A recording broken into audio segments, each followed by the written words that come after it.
show together. We've kind of been did a couple interview episodes, one of which was Mark solo, which was not anticipated until the last minute. But yeah, we've made it work. But it's good to be back to kind of catch up. We've got a lot of things to cover on this episode. We're going to react to the interview that Mark did with Jay Johnson. We're going to react to the interview that by now you've heard that Mark and I did with Brian O'Connor. Surely you have read by now, dear listener, the season recaps of 2025 with the look ahead and projected lineups to 2026. We're also going to preview the fall a little bit. Don't look now, but Arkansas has already started. I think as of today that we're recording this, recording it a little bit ahead of when you'll hear this. So there's that. I know Missouri starts pretty soon because I will see Missouri. I'll also see Arkansas. So don't look now, but the fall is basically here. Fall practice will be coming thick and fast. Mark and I will be all over it. So we'll just kind of preview that a little bit, give you an idea of what to expect from us, where we'll be, just some really broad storylines, because obviously it's too early to really wrap your arms around much more than that. But before we get to any of that, I have to remind you that this episode of Highway to Hoover and every episode of Highway to Hoover is brought to you by Academy Sports and Outdoors. Changing seasons at Academy Sports and Outdoors. I have thrown away the summer read, the grilling and the pool and the fishing weekends, although fishing kind of a year-round thing, but I will just say that time and again this season, Academy Sports and Outdoors saved me when I packed poorly, most notably in Hoover, where I realized I did not have anything that I needed, but even a couple of other times during the season where I needed one thing or another. Academy Sports and Outdoors was always there. They growing as a company, so there's chances are there's a location, especially if you're listening to this in the Southeast. There's a very good chance there's a location near you, and that's my recommendation for all your outdoors and sporting good needs. Academy Sports and Outdoors. Been going there since I was a little guy. I can still see in my mind's eye the Academy Sports and Outdoors location I used to go to when I was a child on I-45 in Spring, Texas. I believe it's a liquor store now. For those who are in Texas, it is a Specs Liquor, I believe. For those who know what that is, no longer an Academy. They moved it to a much bigger location just up the road, but can still see the inside of it in my mind's eye. All right, Mark, let's jump into the topics for today. We're going to start talking about the interview that you did with Jay Johnson. First of all, thank you for stepping in and doing that solo. That was not the plan originally, but Joe had a conflict, and sometimes that happens. But did an outstanding job. But I'll give you some of the takeaways that I had just as a listener to that interview. Right. But you were involved in it. You were in it. You did the interview. So what were your, as you're finishing that interview, what were the things that stuck with you that you continued to think about after you spoke with Coach Johnson? I think one of the takeaways I took from it is, since the portal has opened, going later and later, having the more successful year, we've seen it as more of a detriment because you lose out on being able to entertain some of these portal guys on campus, right? You might get them in for super, but then while you're in Omaha, the teams that you're recruiting against are able to bring them on campus, while you really can't because you're trying to win a title, right? So one of the things that Jay, I guess, imparted on us during that interview is they learned so much 2 years ago when they were there about how to stagger it, right? And how to be, still do your recruiting and still focus on winning a title and be successful at both. I can't imagine that's easy, right? Because these are two full-time gigs, trying to beat the best teams in the sport while also trying to lure the best portal guys onto your campus and get them in and, get everything scheduled, make the, LSU sort of recruits itself, but you still want to make a good impression and give them that sense of comfort about where they're going to play their ball if they decide to sign with you. So I think that was interesting how he went into that. I think the other part of it, he really hammered home that he does not feel like you can win the whole title unless you have major leaguers. And you looked at the draft, and LSU signed all these elite draft picks, and they got some of them to school. And so I've been guilty of this too. Why do you sign these guys? As if you're LSU, if everyone knows they're going to be a first round pick, everyone knows they're going to go so early, go in the top 7, 8 rounds, and they're going to have enough money to sign.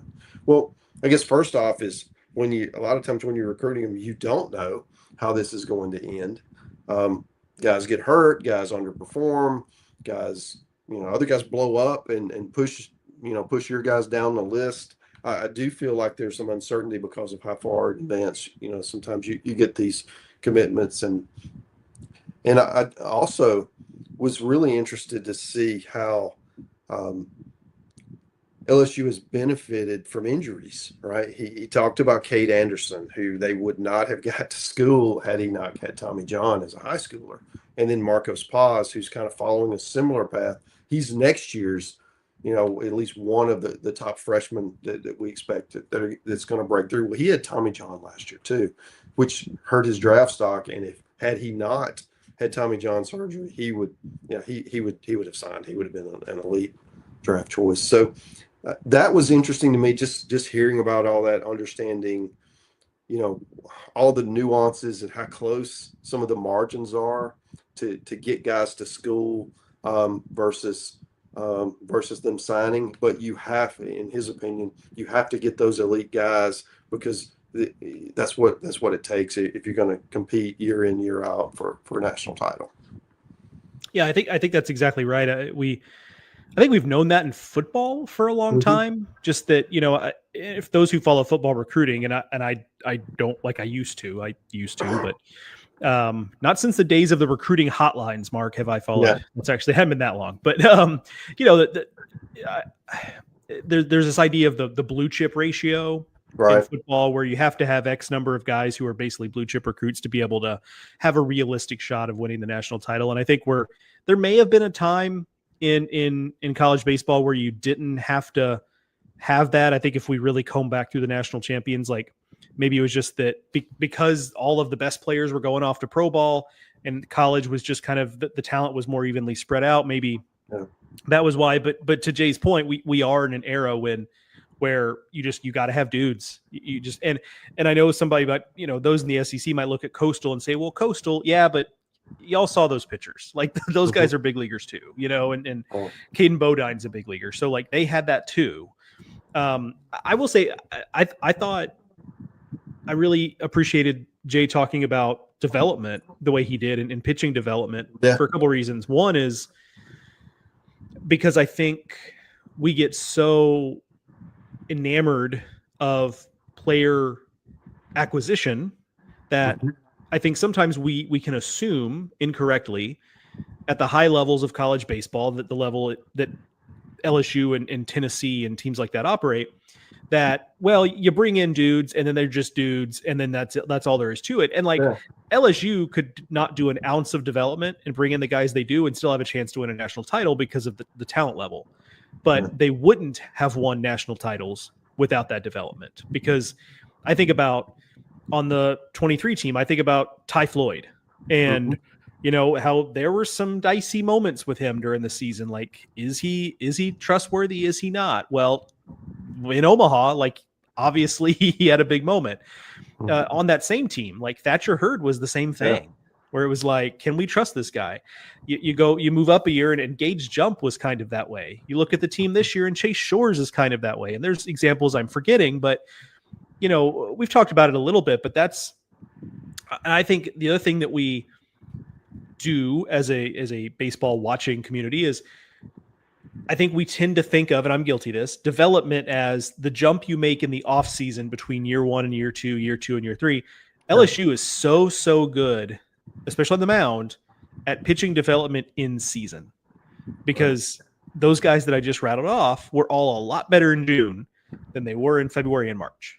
And so they do. And look, some of that is you give all the credit to the player. Some of that is the player just figuring it out. Right. But some of it is also Jay, Nate Yeske, that whole group, their analytics group, finding things along the way and just always, getting better. Everybody's trying to do that. LSU is actually succeeding in doing it. And so they are not just hey, let's roll the balls out there and go get them. Neither is Tennessee, by the way. Like we've talked, that's one of the reasons they won a national title last year. Think about the player Blake Burke was in 2023 versus 2024. Yeah. So they do it too, and that's I think part of the reason why those two programs have pretty clearly separated themselves from the others. Now we could sit here and probably spend an hour debating who else is in that group, but for the shorthand, I mean, those two teams have won the last 3 national titles. So anyway, I just thought it was so interesting and appropriate for him to call it pitching development, because I think I'm guilty too, as much as you and I are paying attention to this stuff. Like I think I'm guilty too sometimes of overlooking that in-season development for some of their guys. All right. Something you said reminded me of something Jay said. I mean, you look at what Anthony Ianson was early last year, and Jay said that after he had a rough outing at Texas, they just kind of took a hard look at, okay, this guy's got really good stuff. Why is he not being more successful? Right? He's doing okay, but it wasn't, where he could be.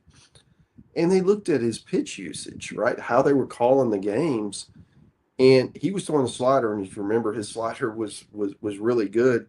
And maybe they were overthrowing it, and that's sort of counterproductive, right? You think, all right, you want to throw your best pitch as often as possible, right? It's your best pitch, and what they were able to do is change that up and be more strategic of when they threw it and threw other pitches, because I mean he had a pretty good curveball that they really weren't throwing that much, so it gave them just another look. And by the end of the year, then you go back and you look at synergy and you look at his breakdown of pitches, and that curveball has become a much bigger part of his repertoire, where it really wasn't early. It was really fastball slider. And I thought that was just kind of fascinating, because at least, from an outsider standpoint, you think if a guy gets a lot better, it's because, hey, they tweaked something in his delivery, or he was overstriding, or, something that was mechanically wrong that was, quote, fixed.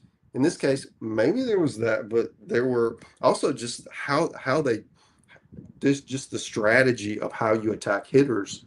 They changed that with him, and it obviously paid dividends.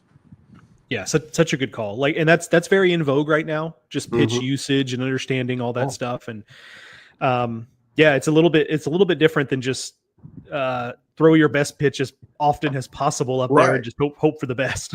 It's a little more complicated than that.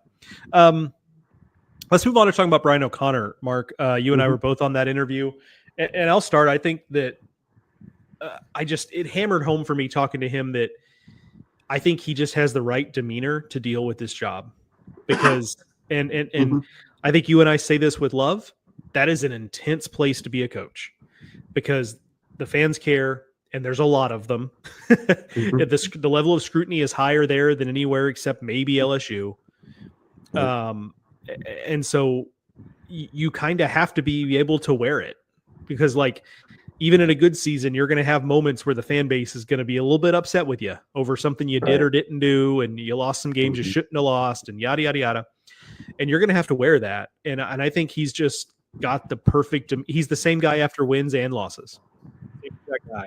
So I think that's so important, that because you cannot get caught up in that job. You cannot get caught up in like riding the waves. Right.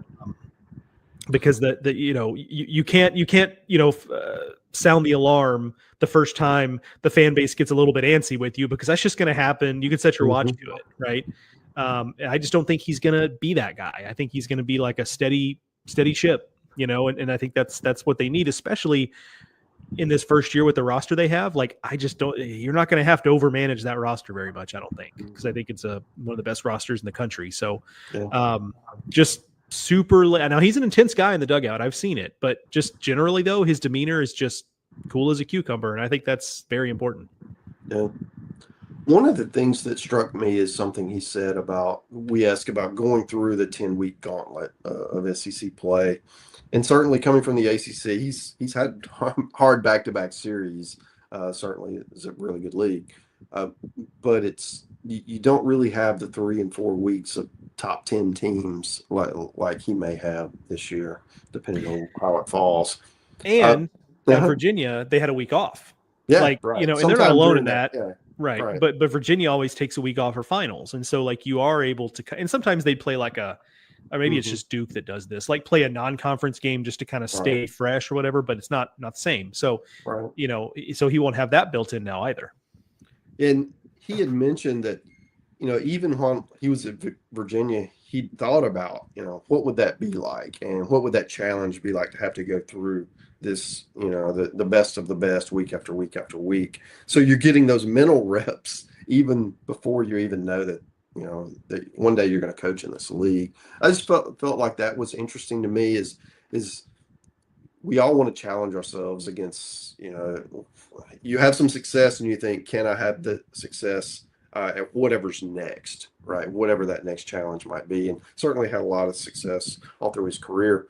But the conference season will be different. So there will be an adjustment. And every coach who enters an SEC program from another league, I mean, I've talked to every one of them since 2000, right? So when they come through, they always say, I thought I knew, and then I got into it. And then I realized maybe there was this, the intensity was just a little bit more, or the players were better, or the atmospheres, or whatever happens to be for that particular observation for that coach. And I feel like he may be a little more prepared than some of the other ones who had come in just from the comments he made.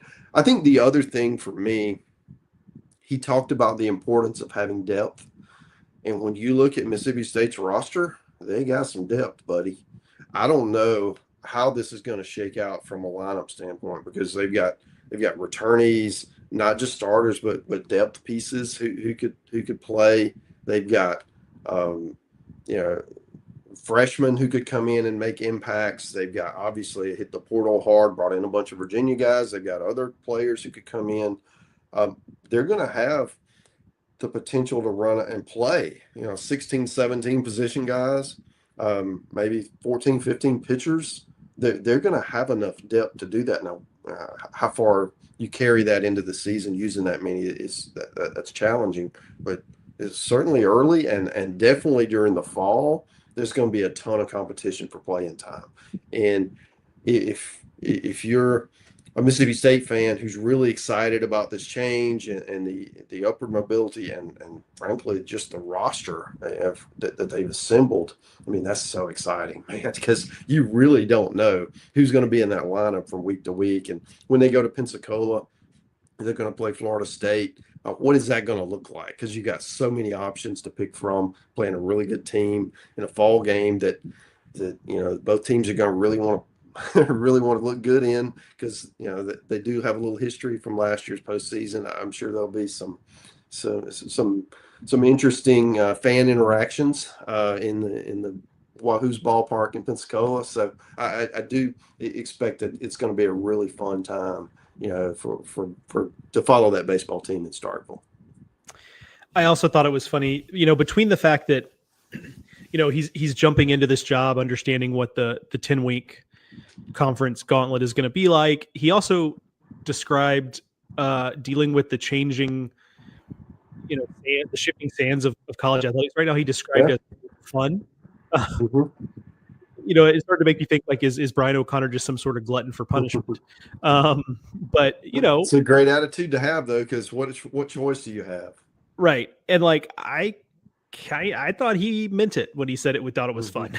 Like, I don't think he was just saying that to give off the impression that, oh, it's no big deal. Like, I think he means it. Like, it seems like, he's having a good time. So, but you're right. But you have to have that attitude, or otherwise you're going to be, and we know plenty of coaches that do not find it fun. And sometimes it doesn't seem like those guys, like a lot of those guys are, I think, having some existential conversations about their futures. Certainly, he's 54 in that range age-wise. So this is a time to kind of recharge and do something new. He's been at Virginia for 22 years, if I'm remembering that right. Yeah, took the job when he was 32. Yeah, so this is just a chance to I was really good where I was. I was comfortable. I could have stayed there as long as things were going well. But here's this new opportunity. It's exciting. It's something new. There's definitely a challenge. You're going to be, you're going to be looking across the dugout at the best coaches in the sport. You're going to be all these great budgets that your competitors have. Certainly they do too at State, but it's just ratcheting it up a notch, and that's got to be a kind of an exciting, new challenge at this stage in his career to just, I was really comfortable. I was really good where I was, but now, now I get to do something and get a new challenge and get something to really spur me on for the rest of his career. Yeah. I'm fascinated. I'm excited to see it. I think they've got a chance to be really, really good in his first year there. And it's going to take some getting used to. We told him he looks good in the maroon and white, which is true. It's kind of jarring. It's going to be a little weird when he's in that full uniform for the first time. I got to be honest. But that's the way it goes. Mark, let's move on to talk a little bit about the project you and I have been worked on for a lot of the early part of the offseason. Right. And that was our project to recap the 25 season. But I think more importantly for this discussion, also project ahead to 2026 lineups. We did this last year as well. Had some hits and misses, but I thought it was notable you put in the piece that, what was it? 6 out of 9, 7 out of 9 position player starters range, on average. We were correct on, and I say we, it was you do 95% of legwork here, so I should say you. But I felt like this year collectively we did a better job kind of really tracking it, kind of bouncing it off of people, like reaching out for other, and I felt like this year, I think, look, we'll see, because things like injuries happen that nobody has control over. But, I have a sneaking suspicion we might actually you might do a little better this time around. Because it felt like we really had and we've only gotten a couple of people reach out to us and say, well, actually, I think this might be this, or this might be that. Right. So we'll see, but I know it's been a lot of fun to do. Give me just kind of some of your big picture takeaways from having gone through that whole process. Well, the second year doing this, it was, last year we kind of got near this time to start it and realized, we need to track all these roster things, right? Right. Yeah. So we were kind of building the plane last year while we were flying it, So this year we knew we were going to do it. So we started it. I mean, as soon as teams ended and people started transferring out, we started logging that, right? So that was important just from being able to track it as they go. And then as draft signings, keeping up who's leaving, who's coming. But honestly, the hardest part is just the portal. Not just keeping up with who's there, but who's going to be able to come in and actually, you might bring in 4 outfielders, okay? And then you got 2 coming back from last year. Just trying to figure out what that lineup's going to look like. I don't know who's going to play left versus right. Who's going to be the DH, right? Maybe out of that group or somewhere else. It's as much guesswork as it is. You're basing it on reputation, and you're basing it on past production. How you feel it will continue to, as into the new season, and it really is a lot of guesswork. I do think that. One thing it does, though, is it tells you who you feel has the most depth to sustain injuries, to sustain underperformance. And you look through there, and there were certain teams that really stood out. We talked about Mississippi State, really like their depth. I think LSU they've got a lot of position and pitching depth. Georgia was a team, tons of portal guys. You don't know who's going to be great and who's going to be good and who's going to be good enough to play and help you and who's not going to be able to help you at all. Because it's just there's just so many guys to pick through. But with that much volume, you would expect, they're going to have a lot of depth. They're going to have, like we talked about Mississippi State, a lot of competition during the fall and the early season to see how that shakes out. I think the other thing is figuring out, you see the differences, like a team like Auburn that returns, 7 position players, and then they added some good players. So they've got really, more starter quality players than spots. So what is that, how does that play out? And I think the other thing to look at is just returning guys, who's returning their parts of their rotation. Kentucky's got Kentucky's pitching staff looks really good on paper, especially the rotation. Alabama's got a couple guys back. I think that could really help them. Florida may have two aces, certainly look like it. Aiden King and Liam Peterson. That could be a really good rotation there. That's also a team that, when I looked at their position players, last year they had so many injuries, they really didn't have anybody left at the end of the year. And this year they're not going to have that problem unless they get ravaged by injuries again, because they've got depth. So it's just that those were some of my takeaways from it. I'd be interested to see what struck you. Yeah, first off, I'm with you. Like you can, the depth really stands out when you're looking at these, because some of it is just based on like how many spots do we allot for relievers here? Because some teams it's like, gosh, we're just like scraping the bottom of the barrel, like to find names. And then some teams it's like, they got like a dozen guys that probably too many to list. Right. And we just don't run out of room. But I also find it interesting with the teams that it's almost like in doing this, you can sometimes, not every time, but you can sometimes kind of just get a feel for what they're trying to do by the way the roster has been constructed. So I'll just give you an example. Like, this goes without saying, but it's an important year for Paul Mainieri and his staff at South Carolina, right? And so what was not an option for them is just kind of running it back. Right. Now, obviously that would have been hard to do anyway when you lose guys like Ethan Petrie, and then Henry Kazmar went back to Ohio State and on and on.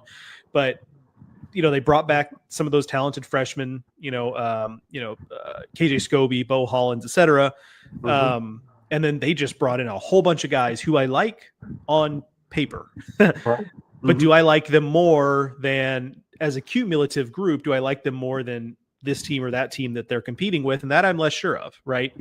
But you can see that they were like, hey, we cannot do this again. And same thing with, I think it's notable about Missouri as well, where last year you and I kind of, I don't want to say we because we didn't know if it's going to work or not. I don't say we criticized, but we just kind of raised our eyebrows at like, wow, Missouri really didn't do anything in the portal at this time last year.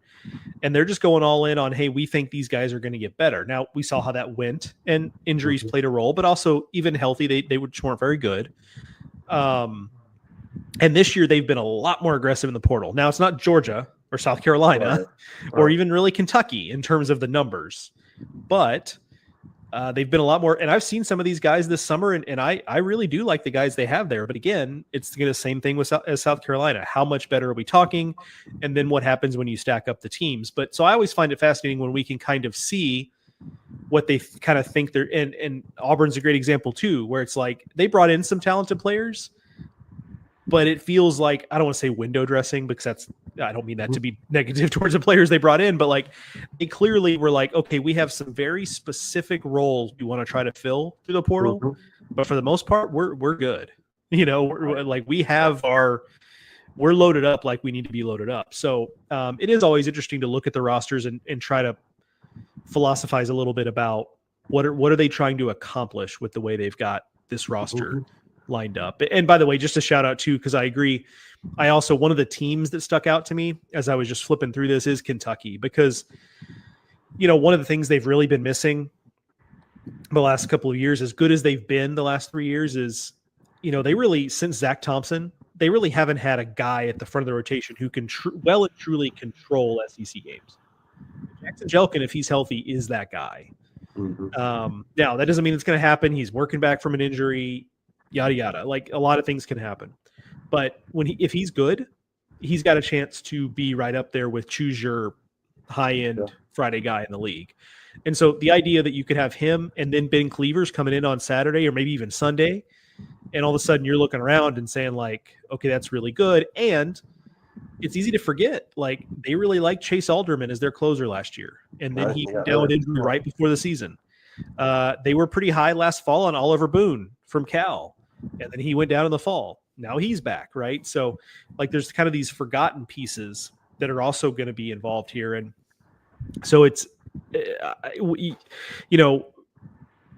and I have talked to people around the program that have, kind of asked us, and I think they're asking genuinely out of curiosity, like, how much do we have to do as a program? And I should clarify, this is not coming from coaching staff or anything like that. It's just people that are around the program associated with it. Like, what do we have to do like get the benefit of the doubt with all we've accomplished. And what I've kind of said is like, you just got to kind of keep at it. Right.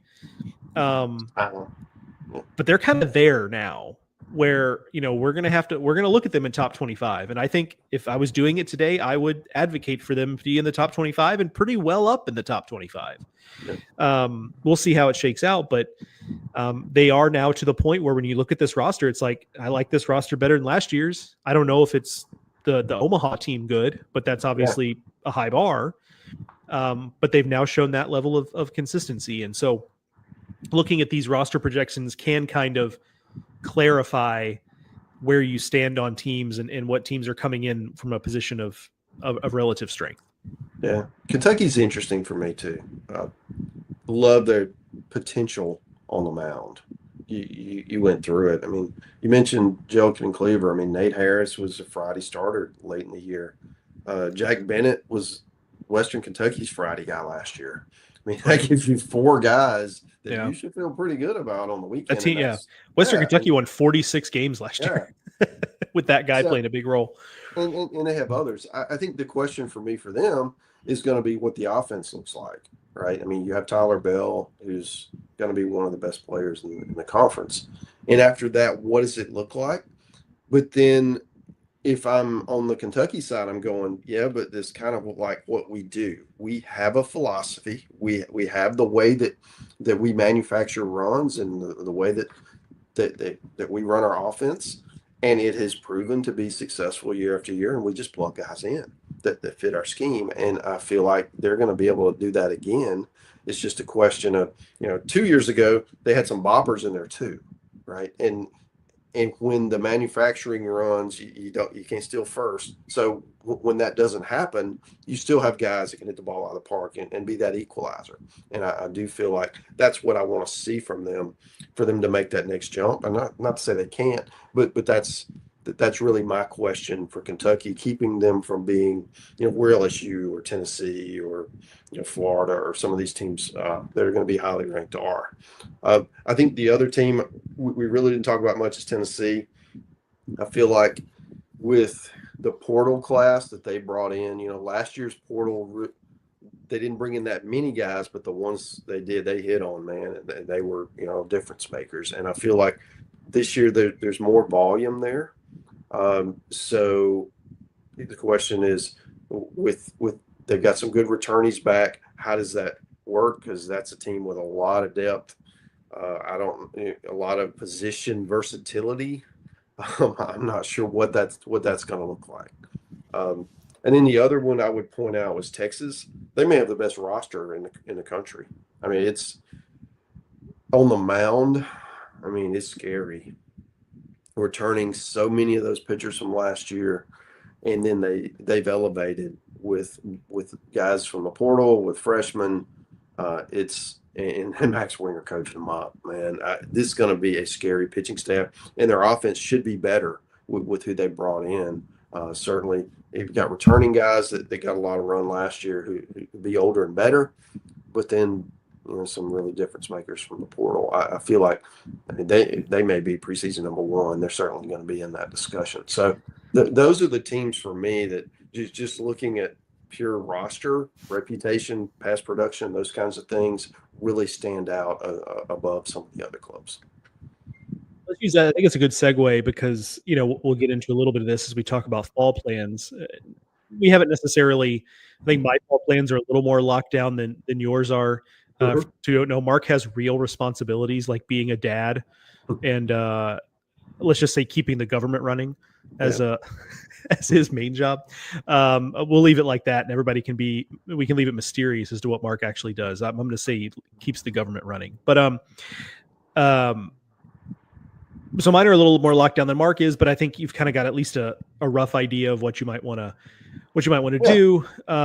So. And we can kind of use that as a jumping off point, and I can go first, but jumping off point for kind of those teams that we're hoping to see, what we're looking forward to seeing or what we anticipate seeing. And so I hit the road for my first fall trip here in about 10 days, I guess, going to Fayetteville to see Arkansas. I've not seen Arkansas in the fall for this will be the now 4th fall that you and I have done this. Hard to believe. Time is undefeated, as it turns out. So I'm looking forward to seeing that, because they do run a very competitive fall. Like, I mean, you're on those emails too, Mark. Like, they send out emails with projected starters and they send box scores out. And like, so it is a very like game oriented fall. So I'm looking forward to that. I want to see the new outfield. They're replacing the entire outfield for the second year in a row. And right now, if you, according to the projections, you and I put together, like it's looking like an all transfer outfield. Zach Stewart from Missouri State, Micah New from Marshall, who I'm excited to see again. I saw him on the Cape, but I want to see him with the, he did fine with a wood bat. I'd like to see how much damage he could do with the metal bat. But and then Damian Ruiz from Lamar, who quietly had an awesome year last year, hit like 380 or something. So I'm looking forward to seeing that.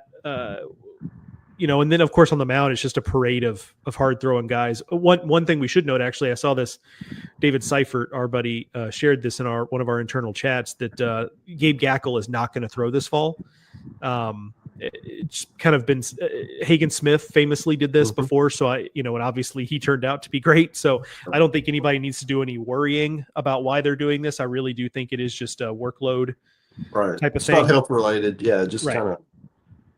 Yep. Work on other things other than pitching this fall. Right.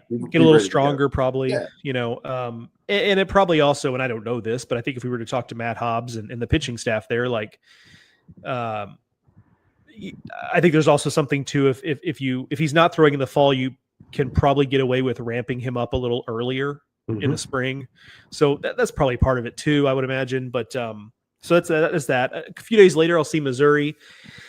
And it's just like last year, where it's just like, I'm going to go into that fall when I see them and just kind of looking for, where is this team better? Now, I don't know that I'll see this when I visit them in the fall, because you can only see so many pitchers on one day. But, I think there's some names that get forgotten. Javen Pimental is going to be back. Ian Losey pitched pretty well last year when he came back. He'll be back again. So they've got some, they had some pitchers that just frankly got pushed into roles they weren't ready for last year. Brady Kellenbrink, I think, is chief among them. I saw him start against Oklahoma, and he was really good for a couple of innings, and then got his brains beat in. And I just think he wasn't ready for that. But he will be a lot more ready for it now. And so there's that. And then offensively, I think there's a lot of upside there for them to be better. I wrote a story about Cam Durnan earlier this summer, Wichita State transfer, who was awesome in the Appalachian League this summer, was the best player on the field in the Appalachian League in every game he played. Like, just excellent defensive shortstop. And it's kind of a funny story. He had Tommy John when he was at Wichita, and because he is not a pitcher, like, you as a position player, you can typically come back a little bit sooner from Tommy John, because you're not throwing a baseball max effort 100 times a game. Right. And so, but when he was when he was rehabbing from Tommy John and wasn't throwing, because he just didn't have anything better to do, he would take hundreds of ground balls a day at practice, because what else was he going to do? He couldn't throw. So he'd just take a ground ball and put it in the bucket, take a ground ball, put it in the bucket. And so he was like, I just took hundreds of ground balls, and like, I just got so much better at defensively, like my hands. And then offensively, he said he went out to the summer because he wanted to figure out his swing. He felt like his swing just wasn't on time at Wichita. And the numbers show that. He hit like 250 last year, but he was great this summer, showed a little pop. He can run, true shortstop. Like, it's a guy who's, he's going to be a draft guy for Missouri next summer. And Yamal George is there. I know it didn't go great for him at A&M last year, but nobody doubts the athleticism or the versatility or the raw ability. Donovan Jordan is there from Texas, athlete, again, not a lot of proof in the pudding, but he's obviously got the athleticism for it. He's got the tools. So I'll just be interested to see that. And then, we'll have plenty of time to talk about this later in the fall, but in November, I'll see South Carolina against College of Charleston. Again, just that's going to be like, hey, let's get to know these new faces. It's going to be a lot of that. And I will also see Florida. And I'm fascinated by how their pitching staff is going to shake out. I know you've heard from some folks who say that, hey, actually Aiden King might be the Friday guy, not Liam Peterson. And I think that's fair. Like if you as a listener kind of don't necessarily think that's true, go look at their numbers. Like by a lot of measures, Aiden King was the better of the two last year. So there's that. I also, by the way, I just was, as I'm writing these newcomer reports for our site, I had been working on Florida's will be up later this week. And it dawned on me that there's a distinct possibility of their outfield being the rangiest outfield in the country. When you consider that, they could very well have Jaden Bastian and Kyle Jones in the same outfield. And both of those guys are double plus runners, right? I mean, they're both center fielders. And it's at that point, it doesn't even, like, you could put me in right field, and I think they'd probably be okay defensively there. And then have Hayden Yost, and he can run. Yeah, and he can run too. Like he's certainly Ashton Wilson's still around, and he's a good runner. So like there might not be a whole lot of balls finding dirt against the Florida outfield next season. So I'm kind of interested to see how that shakes out and how they move. Like, do you back Kyle Jones lead off and Bastian towards the bottom of the order? The opposite. Also, both of those guys actually have a little pop, so you don't have to, so just all those little things I'm kind of looking forward to seeing. So I will also see Auburn. That's a good one. I'll see Auburn kind of in that late trip, and we've talked about Auburn, and it'll be a lot of familiar faces. But so I guess in light of that, I'm looking forward to A, just looking at the arms, but then B, seeing which of these newcomers will have a role to play. Because there will be a couple spots where it's not going to be the same faces we saw last year, and so where do those guys fit in? Obviously, is going to be a big part of that consideration. So, looking forward to it very much. So, Mark, what do you kind of at least casually eyeballing? Yeah, I'm going to try to do something maybe every other weekend in October. I'm looking at going to Oxford when they host Little Rock. You might remember the last time we checked in with Little Rock, they were the last team to beat LSU before the Tigers won it all. Yeah. Interested to see what Ole Miss looks like. Had some success last year, hosted a regional, finished really strong, then weren't able to get out of that regional. But they were an older team, so a lot of those guys are gone, but they brought in, I've got another portal class. They've got some freshmen they really like. And then there's some holdovers. There's some guys that could have gone pro who didn't. And, I feel like they're going to be a fascinating team. Do they take a step back? Are they about the same, or do they elevate, right? It's just, they're for me, a little bit tougher to get a read on. So be good to just actually lay eyes on them and see what that looks like. And then on the mound, I mean, Hunter Elliott is back, but after him, lots of potential options there, but how will that shake out? I think the next in 2 weeks after that, I'm going to try to do 2 games in 2 days. I'm going to go to Tuscaloosa on a Friday and see the Tide host Lipscomb in an exhibition game. Alabama's got a bunch of freshmen I'm eager to look at. I mean, they could be impact guys, kind of like what Auburn had last year. They're going to be like a football team. Some of those freshmen, like I was just writing them up today. Yeah. Like I mean, Eric Hines, big guy. Caleb Barnett's a big guy. Yeah. I mean, and I think it's important. Sorry to interrupt you, but like, this is very top of mind. Like Alabama's, I don't want to say caught because that implies a negative, but like they've been in the portal game the last couple of years with older teams. And I don't think ultimately, like, yes, it can help you, but I think Rob Vaughn and his staff would like to transition a little bit towards like, can we get some 3-year players in here? And that group, I think, is what, Upchurch on the mound. Right. Like, I think are some guys that they're trying to do that with. We'll see if it works. But I get the sneaking suspicion that's what they're trying to do here with those young players. Yeah. I'm interested to see them. Plus, they did bring in some guys in the portal that they're expecting to break through, and they'll be much deeper positionally than they were a year ago. What they played like 11 position players, significant time last year. They're going to have more options. And then on the mound, Zane Adams is back, Tyler Fay's back, but then what does that third starter look like? Is it Heiberger? Is it Upchurch? Is it one of these new guys, or do you have a guy who really didn't have a big role last year who's just much better? We see that every year. All right, somebody just emerges. So after that, I'm planning to go to Pensacola. Mississippi State will play Florida State there. I was there last year when Florida State played Auburn. It was a great trip, great atmosphere, sold out. It was a big, it's an event, right? And I'd like to see more of those during the fall, right? Where it's not just, hey, we're going to go out and scrimmage this team. Let's have something that's going to generate some excitement, some interest, and bring people to the park. And certainly this will. Interested to see Mississippi State because they have so many options. There's so much competition positionally and on the mound. What does it look like? Get a look at some of these transfers. Freshmen, maybe Jack Bauer will throw 100 plus. Interested to just kind of see that. Then the final weekend in October, I'm gonna thinking I'm heading to Jacksonville to see Florida take on Jacksonville in the minor league stadium there. Interested to see what Florida's newcomers look like. They've got some holes to fill, but it's a pretty solid group. You're looking at them positionally in their lineup. That's a team that could be top 10 in the country easy, especially if their pitching comes through behind King and Peterson. Who's going to be the third guy? Is Rodriguez the new closer taking Clemente's spot? How does all that look this fall? So interested to see that. And then the thought after that is on Sunday that weekend, head up to Athens to see Georgia. Brought in a ton of new players.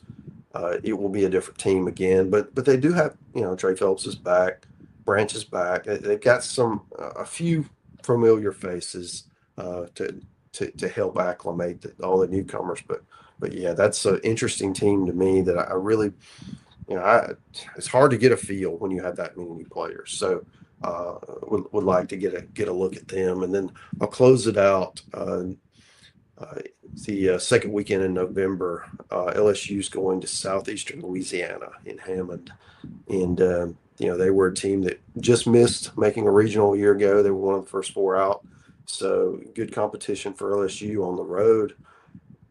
Interested to see LSU, all of their freshmen that are so good, so highly regarded that we talked to Jay Johnson about, and then some of these guys who were freshmen a year ago. Some of those are going to make a jump, right? And you don't know who they're going to be, and we'll start to figure that out during the fall. What roles?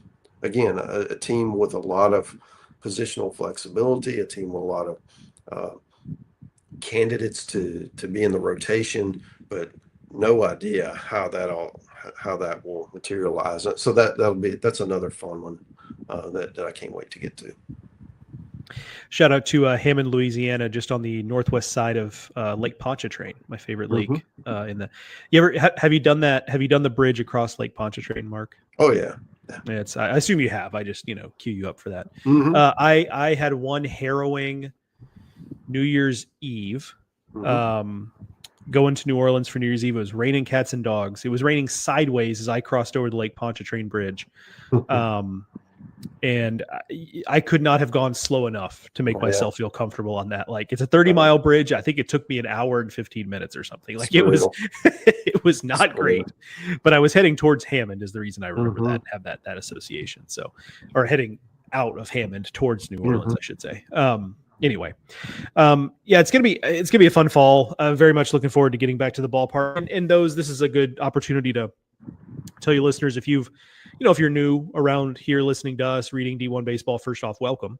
By the time the fall's over, a D1 staffer will have seen every SEC team with their own eyes. Like, I can guarantee you that. I mean, between Mark and I, we just routed off 8 or 9 of them. So, between, Kendall usually gets to Texas and Texas A&M. Aaron makes a trip down to Mississippi often, if not every year.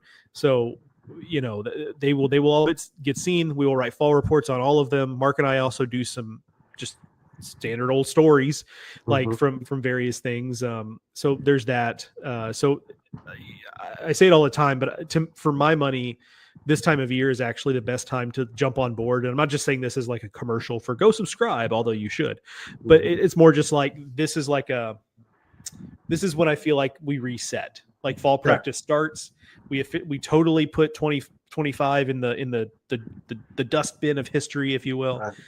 kind of reset and think about next year. And so if you're a reader or a listener that's kind of checked out since the season ended, and I know football's going on, and you and I, Mark, are knee deep in that too, like at least as fans. But this is the time where, as a college baseball fan, I think it's time to like, all right, what's coming up? Let's get focused. Let's figure out what's coming next. So if you're on the fence about subscribing or just reading more of our stuff at D1 Baseball, now's the time to do it, I think, because now is when you start to actually get ready for next season and be an informed fan at the time the season starts next year.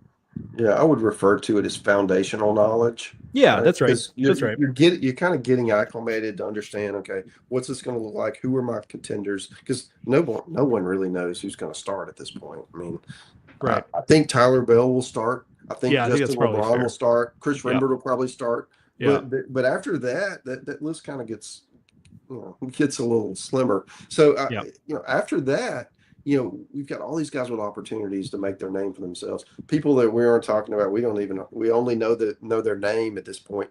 Someone's going to emerge and be one of the big stars, and we'll be, we will have seen them and hopefully have some, inkling to, hey, keep an eye on this guy. He could be the next big thing. Yeah, I was a reader of D1 Baseball before I was an employee, and I just remember so much. Like, it's easier now because there's the social media aspect makes it so much easier to figure out who these players are. But I just remember looking at a team's like recruiting class and being like, okay, it's just a bunch of names to me. Like, I don't know which of these guys. Yeah, maybe there's a notable one or two that you knew just because they were a famous prospect. But for the most part, you have no idea. And the fall reports were so valuable for me for just like, oh, okay, like this guy, is 92, 95 with a fastball with a slider, and just starting to be able to actually put some information behind a list of names is huge at this time of year. So yeah, foundational knowledge. Good way to put it, Mark. All right. I think that's an episode. Good to catch up. Good to see your face, Mark. Good to kind of do this get back in the swing of this and do an episode just the two of us. Thank you for listening, listeners. Thank you for the positive feedback. I've gotten some on just the interviews we had with Jay, and that one's been released. And we have not really, as we're recording this, the Brian O'Connor review has not been released yet, but already the people internally who have heard it have had positive things to say there. So I think you're really going to enjoy it. Thank you to Academy Sports and Outdoors for sponsoring this and every Highway to Hoover. Thank you once again, Mark, for joining me. As always, thank you, the listeners, for listening. By the way, thank you. I put out a call on my the solo episode I did where I interviewed Brendan Lawson for reviews and ratings on the podcast apps, and a number of you did come through on that. So thank you very much. Sincerely, Mark and I are not very good at being salespeople. We would be awful salespeople if we worked on commission, I'm sure. I'm glad we don't get any ideas, Kendall. I don't want to do that. We would be terrible at that. So we don't say that often enough, as much as our bosses would probably like us to. So when we do say it, we're very appreciative that you guys get after it and help us out in that way. So thank you if you were one of the ones that did that. If you haven't, feel free, you can still do so. Whatever your podcast app is, give us a 5 stars or a thumbs up or a whatever it is. Yeah, I don't even know. So do all that stuff. It really helps us out, or so we're told. All right. Thank you once again, the listeners, for listening. We'll talk to y'all soon. Plenty more coming up this fall. Podcast front, written front. Catch it all at d1baseball.com.